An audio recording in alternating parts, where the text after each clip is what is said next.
Hello, my name is Cody Souders, and this is my PowerPoint presentation of Iceland, a geological history. So, first off, where is Iceland located? Iceland is located in the north of the Atlantic Ocean, and the Denmark Strait runs between Iceland and Greenland. Iceland belongs to the continent of Europe and is located directly above the mid-Atlantic ridge. As you can see, Iceland being the little red dot on that, little red continent on that map, or country. So Iceland's age. So when people go and search the rocks of Iceland, they found that the oldest rock in Iceland is about 25 million years old.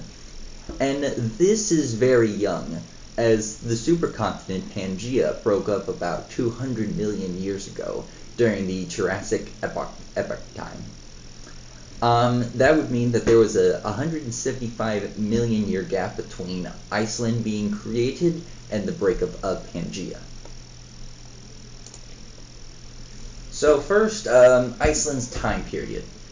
Since Iceland's oldest rock is about 25 million years old, that means that Iceland was created in the Cenozoic era, which is known as the recent life era.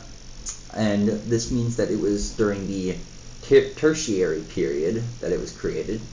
And Iceland had began to be created during the Oligocene epoch time and finished its creation in the Miocene epoch time.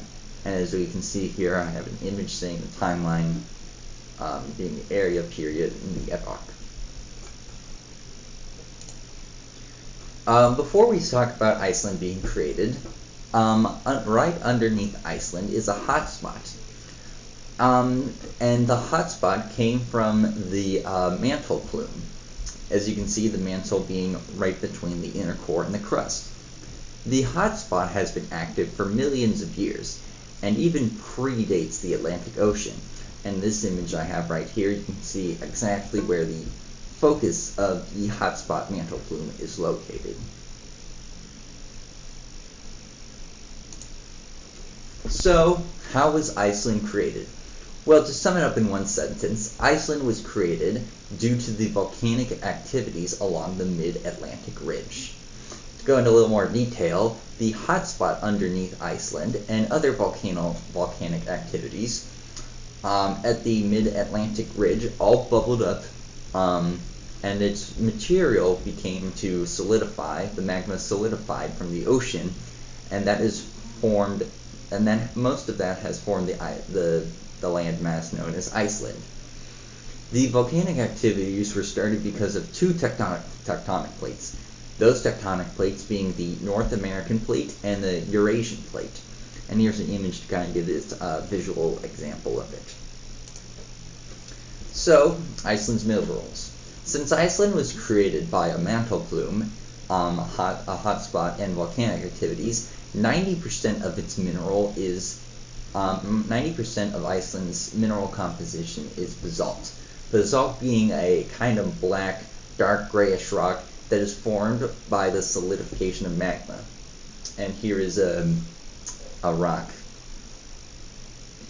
or an image of basalt. So Iceland today. As of today, the two plates that Iceland sits on are actually slowly moving apart.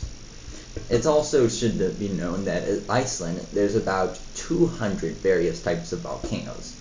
On this map here, we can see about 30 active volcanoes, while the rest of the volcanoes under ice are dormant in Iceland. So, what does the future look like for Iceland? Well, as I said before, the two plates that Iceland sits on are slowly moving apart from each other. As you can see this by this image, that would be the North American plate and the Eurasian plate. And the two plates move apart at a rate of 2.5 centimeters per year. By doing the math, that means that in about 100 years, the two pieces of Iceland will be about 250 centimeters apart, or about 8.2 feet apart. So, Eventually, while it will take a very long time, Iceland will be separated into two separate islands. But who knows how long it will, but who knows how far they have to be apart before they cause Iceland some major problems.